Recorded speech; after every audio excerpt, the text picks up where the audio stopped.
If there's one thing that Disney seems to love to do, it's just waste money on things nobody cares about.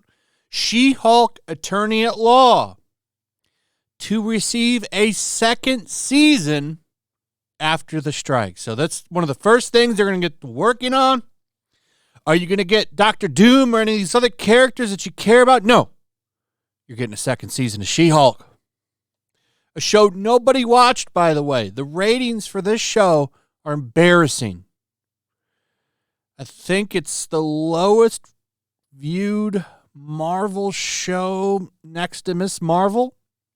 And it's really bad. Nobody that is a Marvel fan, as far as I've seen, went into this thinking, wow, this is great and amazing. No, it was cringy, had twerking in it, brought in like the strangest guest stars. Like, yeah, I'm sure Marvel fans were excited for Megan Thee Stallion.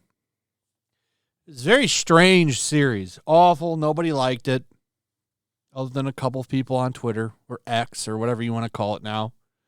I'm not going to stop calling it Twitter until the URL doesn't say Twitter anymore. So this series is getting a second season. I don't know why.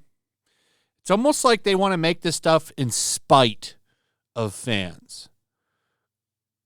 It will probably be terrible, just like every single Disney Plus Marvel show yet. It's going to be terrible.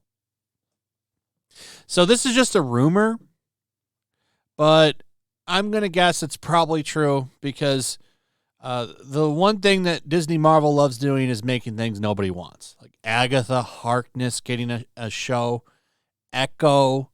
Yeah, nobody was asking for an Echo show. Echo is some D-list character nobody really cares about. The only reason they're giving the character a show is because she's deaf. So they can say, oh, we've got a disabled superhero. That's 100% the reason they're making it. There's no other reason. That's why they're making it. So when you think about these things, you start to understand why everybody is talking about Disney stock today, as it now sits at $81.39. Oh, excuse me, it just changed from real time. 28 cents. We are getting dangerously close to Disney actually going under $80. Could be $70-something.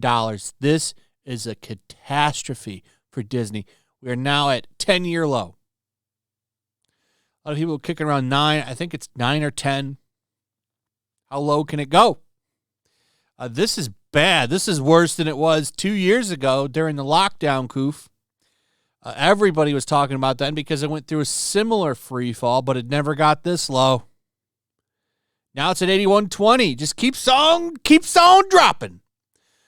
Will we see a $70-something free fall for Disney today? I don't think so. A lot of people run in and buy when it dips like this. And you can't really blame them because odds are it'll probably go back up eventually. Disney is too big to fail, to be honest. They have so much real estate, so many assets. There's just no way. Now, I do think that they could possibly go into some kind of maybe bankruptcy or something. I don't know. But there's no way they ever go out of business. In fact, Apple will buy them before they go out of business. And then Apple will probably just run it down into the ground again for ESG bucks because clearly ESG is the way. I mean, look at Disney's stock. And what's really funny is when this happens, like, this isn't even new. Well, this one is, but this is just an example. Like, when this stock is doing bad, all these outlets run in and tell everybody to buy it. It's funny to me. It's like, save Disney. Save it. Disney stock is in an uncertain place after a string of failures. Walt Disney has attracted attention in recent months, and not for positive reasons. Declining foot traffic at its theme parks, fewer Disney Plus subscribers, and numerous money-losing films and uncertainty about the direction of many of its franchises are just few of its problems. This is why when Ahsoka tanked, when Ahsoka views were bad, they had to come out. When Ahsoka ratings were bad, I'm not going to use their terminology. When Ahsoka ratings were bad, they had to come out and say, we're 14 million views. Here it is from our closed books that we won't let you see. We're not going to let you actually see the data. We're just going to go ahead and say 14 million views, which means playbacks, pausing and starting, closing the app because you're done watching this episode. Maybe you watch 20 minutes of the hour episode. You come back and finish it. That's 2 views. If it even got 14 million views, they could just be pulling that number out of their ass. And it's really funny to see people, yeah, they showed you. Cope. You understand? This is their official, like, they're just pulling this number out of their ass with no context or reasoning why. They don't show you anything. Sure. Okay. No. I highly doubt the show had 14 million people that sat down and watched it from start to ending. From start to end. Doubt it. Doubt it. The state of Disney. One can get lost in trying to comprehend the problems facing Disney today. For one, numerous underperforming films, including Indiana Jones, Haunted Mansion, have weighed on the company. Also, customers seem less interested in anything related to Disney and its parks, its experiences, and products. A strong performance internationally covered up the tepid growth numbers domestically and the declining revenue in its consumer products. Moreover, fewer customers subscribe to Disney Plus as it raises prices and promotes an ad-driven option. Such problems have come to a head as former CEO Bob Iger returned to the job last November. Furthermore, these problems show in Disney's lackluster financials. For the first 9 months of fiscal 2023, its revenue of $68 billion is only up 6% with the same period in fiscal 2022. Additionally, with higher restructuring and impairment charges and lower interest income, the net income for the same period was $2.7 billion, down 17% year over year. Here's the thing about this. The declining traffic to their parks is very important because that's always where they made the most money, was in their parks. That's where the most money is made.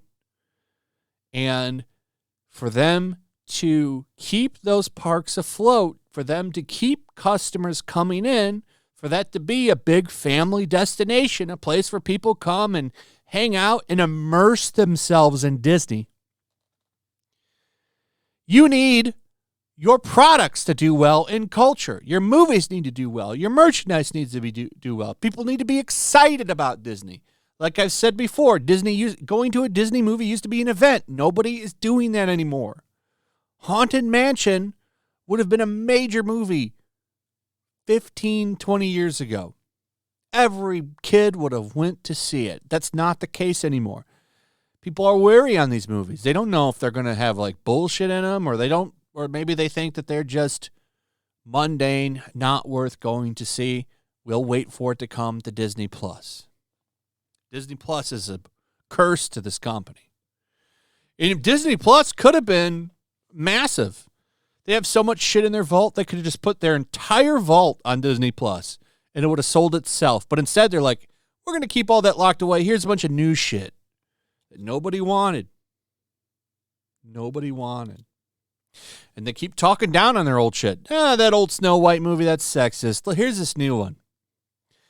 Turning people off. For their parks to do well, their products need to do well. They need people to be amazed by their movies. And that's not happening anymore. They've got 2 more coming out this year. Wish. It's a movie called Wish and The Marvels. And I don't think The Marvels is going to do well. I don't think they're going to do well. So yeah, Disney's talk of the town as their stock continues to free fall. I think you could see this under $70 next week. That's embarrassing. Anyway, that's pretty much it. Let me know what you guys think about all this. I'd like to hear from you. Also, if you would, please like, subscribe, share the video. Make sure you're still subscribed. Hit that notification bell. Check out my Rumble and Locals, and I'll see you on the next one. Peace.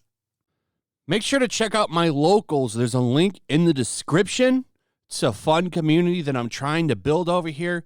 If you don't want to support me on YouTube, you can come over here. None of that money goes to YouTube. You also can just come over here for free. But if you are a supporter over here, I do plan on doing an extra live stream once a month and throwing links to the supporters so you can actually come on and have a supporter live stream with me. Also, it's a good place to catch all of my content. You don't have to worry about notifications like YouTube. They'll definitely work over here. So come check out my locals.